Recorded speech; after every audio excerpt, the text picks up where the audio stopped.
Three phase induction motor અને બીજો topic છે રિલેશનશિપ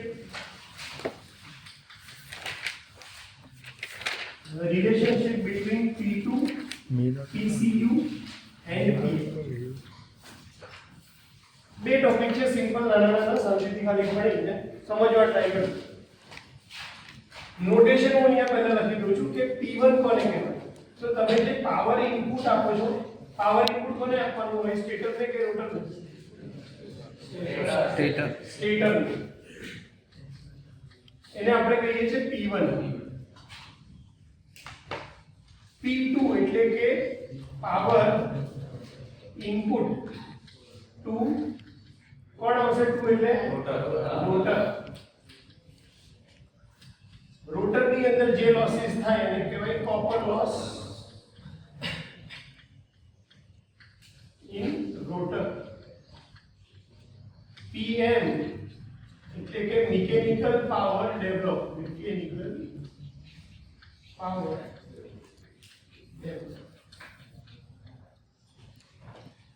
જો આપણે ઇન્ડક્શન મોટર ડ્રો કરીએ તો સૌથી પહેલા બહાર આવશે સ્ટેટર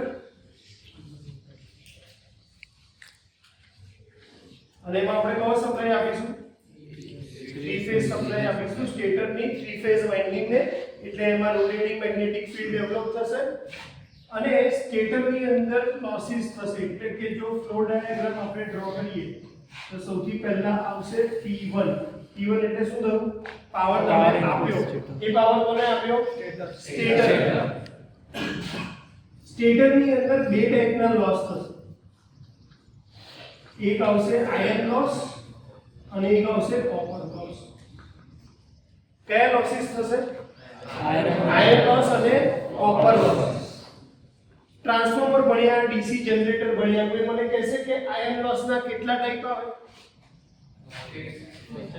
હિસ્ટેરેસિસ લોસ અને એડી કરંટ લોસ. કોઈ બી જગ્યાએ જ્યાં તમે નામ વાંચો કે ભાઈ આયર્ન લોસ થાય છે તો આયર્ન લોસ ની અંદર પ્રથમ લાસ્ટમાં આયર્ન લોસ ની અંદર બે કેટેગરી કઈ કઈ? હિસ્ટેરેસિસ લોસ અને એડી કરંટ દેખાય. આ આયર્ન લોસ થાય કોના લીધે? કેમ આયર્ન લોસ થાય છે? ફિલ્ડ વાઇન્ડિંગ માં હોતા ને. શેના લીધે આયર્ન લોસ થાય? કોપર લોસ તો આપણને ખબર છે. શેના લીધે થાય? કોપરની વાઇન્ડિંગ છે એમાંથી કરંટ પસાર થશે. કોપરના વાઇન્ડિંગ નો રેઝિસ્ટન્સ છે એટલે એની અંદર લોસ થવાનો. તો કોપર લોસ ની ફોર્મ્યુલા ઈઝી છે કે જેના માટે કોપર લોસ શોધતા હોય એ આવશે એટલે કે I1 સ્ક્વેર R. આપણે 1 કેમ લખ્યો? કારણ કે શેની વાત ચાલે છે? સ્ટેટરની વાત ચાલે છે. એટલે સ્ટેટરમાં જે કોપર લોસ થશે એ થશે I1 square R. Iron loss થાય છે કેમ? Very good. બોલ. Magnetic field. મેગ્નેટિક ફીલ્ડ તમારું કન્ટિન્યુઅસલી રિવર્સલ થશે. કેમ? કારણ કે સપ્લાય કયો છે? AC supply. તો મેગ્નેટિક ફીલ્ડ બનાવવા માટે પણ એને થોડાક પાવરની જરૂર પડશે અને એ પાવર આપણે કઈ રીતે ઓળખીએ છીએ?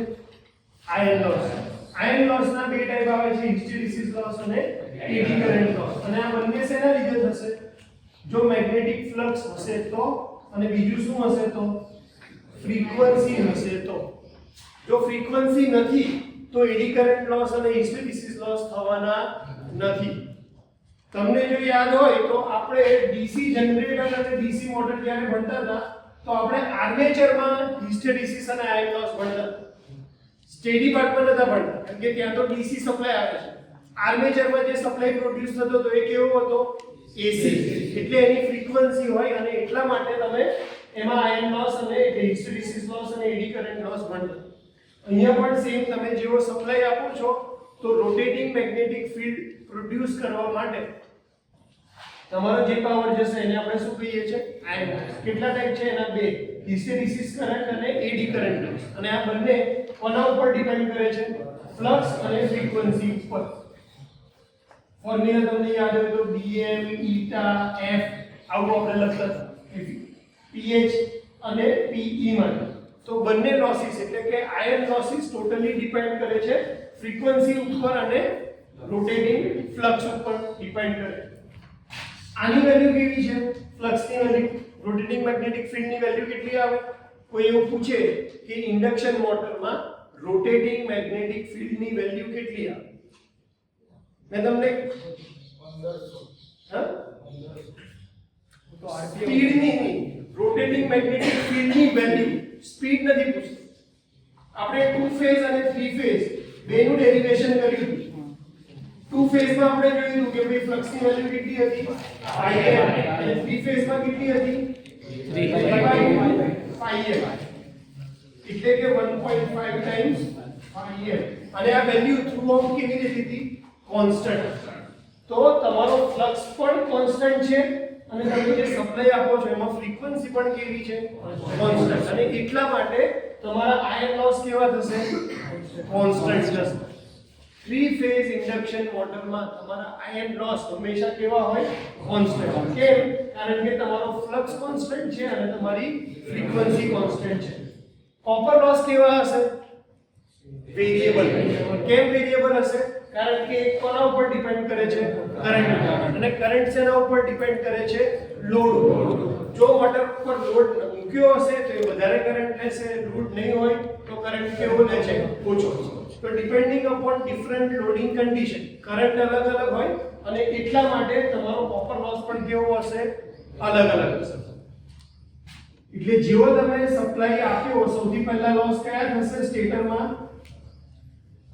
આયર્ન લોસ અને કોપર લોસ. આયર્ન લોસ કેવા છે? કોન્સ્ટન્ટ. કોપર લોસ કેવા છે? વેરિએબલ. ત્યાંથી પાવર આગળ જશે, એ પાવરને આપણે શું કહેશું? P2. કેમ? કારણ કે હવે પાવર ક્યાં એન્ટર થવા જઈ રહ્યો છે? રોટરમાં. તમે પાવર સ્ટેટરમાં આપ્યો, લોસીસ થયા સ્ટેટરમાં, હવે પાવર આગળ આવ્યો, ક્યાં ગયો? રોટરમાં. રોટરમાં કયા લોસીસ થશે? રોટરના કોપર લોસ, અથવા તો આપણે પહેલા નામ આપી દઈએ P2L નામ આપી દઈએ. રોટરની અંદર પણ શું થાય છે? લોસીસ થવાના છે. કયા લોસ થશે? રોટરમાં એની અંદર પણ તમારું રોટેટિંગ મેગ્નેટિક ફિલ્ડ અંદર જવાનું છે. એમાં પણ હું લખું છું PI અને PCU. PCU ની ફોર્મ્યુલા શું હશે? કોપર લોસ કો I square R.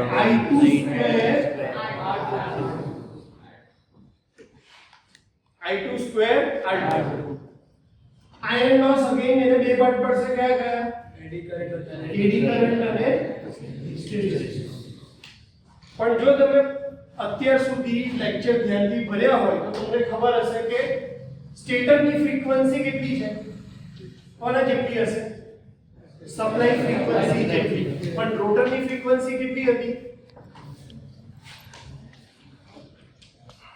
Slip time fs. એટલે કે રોટરની ફ્રીક્વન્સીની વેલ્યુ કેટલી આવતી હતી? આપણે કેલ્ક્યુલેટ એકવાર મેં તમને કરાવી દીધું. કેટલી હતી? 2 હર્ટ્ઝ અથવા તો 3 હર્ટ્ઝ. 2.5 હર્ટ્ઝ. કેટલી છે? 50. જ્યારે રોટરની ફ્રીક્વન્સી ખાલી કેટલી છે? 2 કે 3 હર્ટ્ઝ. જો આટલી ઓછી ફ્રીક્વન્સી હોય તો તમારા આયર્ન લોસ અકર થવાના નથી. અથવા જે થાય છે કેવા છે? એટલા ઓછા છે કે એને આપણે શું કરી શકીએ? નિગ્લેક્ટ કરી શકીએ. અને એટલા માટે બુકમાં તમને આયર્ન લોસ રોટરમાં આપ્યા હશે નહીં. બુકમાં ખાલી શું કીધું છે કે રોટરની અંદર કયા લોસ થાય છે? કોપર લોસ એકલા. તો કોઈ પણ મટીરીયલ હોય જ્યાં સુધી ફ્લક્સ છે, જ્યાં સુધી ફ્રીક્વન્સી છે તો આયર્ન લોસ થવાના જ છે. પણ રોટરની ફ્રીક્વન્સી બહુ જ ઓછી છે એટલા માટે આપણે એના લોસ કેવા ગણીએ છીએ? નિગ્લિજિબલ. હવે પાવર ક્યાં આવશે આગળ? તો કે આ જે પાવર ડેવલપ થશે એને આપણે કહીશું PM, એટલે કે મિકેનિકલ પાવર ડેવલપ. આ પાવર શું કરશે? રોટરને ફરાવવાનું ટ્રાય કરશે. જેવો ફરાવવાનું ટ્રાય કરશે તો કયા બે લોસ થશે? કોઈ પણ ફરતી વસ્તુ હોય એમાં કયા બે લોસ થતા? ફ્રિક્શન અને વિન્ડેજ લોસ. વિન્ડેજ લોસ કોને કહેતા હતા? હવામાં જે ઘસારો આવે એટલે કે આજુબાજુ જે હવા છે એને ફરાઈ કે એને આગળ વધવું પડે તો એ કહેવાતા હતા આપણે શું કહેતા હતા? Windage loss. એટલે ફ્રિક્શન એટલે શું? કે તમારા શાફ્ટ અને બેરિંગ સાથે જે ઘસારો થતો હોય. એટલે મિકેનિકલ લોસ માંથી પછી કયા થશે? આ મિકેનિકલ પાવર અને આ થશે મિકેનિકલ લોસ. જેમાં કયા બે ટાઈપ આવશે? ફ્રિક્શન લોસ અને બીજા કયા લોસ આવશે? Windage loss. અને પછી છેલ્લે જે આવશે એ તમારું શું આવશે? યુઝફુલ પાવર કે જેનાથી તમારું શું રોટર શું કરે છે. તો જ્યારે હું P2 ની વાત કરતો હોય કે પાવર ઇનપુટ ટુ રોટર, ત્યારે આપણી ફ્રીક્વન્સી કઈ હશે? ઇનપુટ હજી પાવર કરીએ છીએ ત્યારે આપણી ફ્રીક્વન્સી કઈ હશે? Fs. ત્યારે આપણે ઇન્ટેન્શન રોટરને કઈ સ્પીડથી ફરાવવાનો છે? NS. પણ એક્ચ્યુઅલ કેસમાં જ્યારે તમારો પાવર ડેવલપ થાય છે પછી આપણે કોની સાથે ડીલ કરીએ છીએ? NA, એક્ચ્યુઅલ સ્પીડ સાથે. તો પહેલા તો તમારા દિમાગમાં પાવર સ્ટેજીસ ક્લિયર હોવા જોઈએ કે ભાઈ 3 ફેઝ ઇન્ડક્શન મોટરને આપણે જે પાવર આપીએ છીએ એ ક્યાંથી ક્યાં જઈને અટકે છે. તો સૌથી પહેલા પાવર આપણે ક્યાં આપ્યો? આ પાવર ક્યાં ગયો? સ્ટેટર. જેવો સ્ટેટરમાં ગયો એટલે સ્ટેટરના લોસીસ થશે. કયા લોસ થશે? આયર્ન લોસ અને કોપર લોસ. આયર્ન લોસના કેટલા ટાઈપ છે? Hysteresis. હિસ્ટેરિસિસ લોસ અને એડી કરંટ લોસ ડિપેન્ડ કરે છે ફ્લક્સ ઉપર અને ફ્રીક્વન્સી પર. તમારો ફ્લક્સ પણ કોન્સ્ટન્ટ છે કેટલી વેલ્યુથી? તો કે 1.5 ટાઈમ્સ, અને તમારી ફ્રીક્વન્સી પણ સપ્લાયની કોન્સ્ટન્ટ છે. એટલા માટે તમારા આયર્ન લોસ કેવા થઈ જશે? કોન્સ્ટન્ટ. કોપર લોસ સ્ટેટરના ડિપેન્ડ કરશે I1 કરંટ ઉપર અને R1 રેઝિસ્ટન્સ. એમાં R1 રેઝિસ્ટન્સ કેવું હશે? કોન્સ્ટન્ટ. એકવાર વેન્ડિંગ બની ગયું પછી એમાં ચેન્જ આવવાનો નથી. આ રેઝિસ્ટન્સમાં ચેન્જ નહીં થાય. ચેન્જ શેમાં આવશે? કરંટ. કેમ? કારણ કે આ કરંટ કોના પર ડિપેન્ડ કરે છે? લોડ ઓછો તો કરંટ ઓછો, લોડ વધારે તો કરંટ વધારે. એટલા માટે સ્ટેટર લોસીસ ની અંદર કોપર લોસીસ જે છે એ કેવા છે? વેરિએબલ. આ લોસ થાય એટલે પાવર કેવો થઈ જશે? અહીંયા હોય એના કરતા પાવર કેવો થશે? ઓછો કે વધારે? ધારો કે હું 1 કિલોવોટ નો પાવર આપું છું. કેટલો? 1 કિલોવોટ પાવર આપું છું. તો અહીંયા લોસ થશે ધારો કે 100 વોટ. તો હવે પાવર અહીંયા કેટલો આવશે? 0.9 કિલોવોટ. 1 કિલોવોટ માંથી 100 વોટ ગયા તો કેટલા આવશે? 0.9 કિલોવોટ કોને મળે છે? P2. એટલે રોટરને એઝ અ ઇનપુટ તરીકે મળે છે. એમાંથી કયો લોસ થશે? Copper loss. આયર્ન લોસ થાય છે પણ આપણે ગણતા નથી. કેમ? બહુ ઓછા થાય છે. કારણ કે એની ફ્રીક્વન્સીની વેલ્યુ કેવી છે? બહુ જ ઓછી. અને હિસ્ટેરિસિસ અને એડી કરંટ લોસ બંને ફ્રીક્વન્સી ડિપેન્ડન્ટ લોસ છે. એટલા માટે આપણે એને નિગ્લેક્ટ કરીએ છીએ. એટલે એમાં ખાલી કયા લોસ થશે? ટોટલ કોપર લોસ થશે. ધારો કે એની વેલ્યુ છે 200 વોટ. તો 0.9 માંથી 200 ગયા તો હવે તમને કેટલા મળ્યા? 0.7 કિલોવોટ. આનું કામ શું હશે? રોટરને ફરાવવાનું. રોટરને ફરાવવું જશે ત્યાં એની અંદર કયા લોસીસ થશે? ફ્રિક્શન અને લિકેજ લોસ. એટલે યુઝફુલ પાવર છે એટલે તમે જોવા જાવ તો તમને કેટલો મળશે? 0.6 નિયર. કેમ કે આમાં રોટેટિંગ પાર્ટ છે એટલા માટે હંમેશા મોટરની એફિશિયન્સી કેવી હશે? ઓછી જશે. 70 to 80 ની વચ્ચે. ખાલી ટ્રાન્સફોર્મર જ એક એવું ડિવાઇસ છે કે જેમાં કોઈ રોટેટિંગ પાર્ટ નથી એટલા માટે એની એફિશિયન્સી કેટલી જાય છે? 95 થી 99% સુધી જાય છે. બાકી જેમાં રોટેટિંગ પાર્ટ આવતા હોય એ બધા મશીનમાં તમારી એફિશિયન્સી વેરી થતી હોય 60 to 80% ની વચ્ચે. તમે વધારે શું કરી શકો કે સારામાં સારું મેગ્નેટિક મટીરીયલ વાપરો જેથી કરીને કયો લોસ ઓછો થઈ જાય? આયર્ન લોસ ઓછો થાય. તો ખાલી કોપર લોસને લીધે થોડોક લોસ થાય તો તમને મેક્સિમમ 80 to 81% જેવી એફિશિયન્સી મળે. અધરવાઇઝ રોટેટિંગ પાર્ટ છે એટલે હંમેશા એફિશિયન્સી કેવી મળવાની છે? ઓછી. તો પહેલા પાવર સ્ટેજીસ બધાને ખબર પડી ગઈ. આમાં કોઈ ડાઉટ છે? જો ફિગરના ફોર્મમાં કરીએ તો પહેલા અહીંયા શું આવશે? P1. પછી એમાંથી શું થશે? સ્ટેટર લોસીસ જશે અને પાવર કોને મળશે? P2. રોટર બારને મળશે. અહીંયા રોટર કંડક્ટર દેખાશે છે. આ રોટર કંડક્ટરમાં શું થશે? કોપર લોસ થશે PCU. એના પછી પાવર ક્યાં જશે? અંદર PL. પછી આમાં થશે મિકેનિકલ લોસીસ PNL અને છેલ્લે પાવર ક્યાં જશે? શાફ્ટ ઉપર. જેને આપણે કયા પાવર તરીકે ઓળખીએ છીએ? યુઝફુલ પાવર તરીકે ઓળખીએ. પાવર સ્ટેજીસમાં કોઈ ડાઉટ છે? લખો. હશે ને?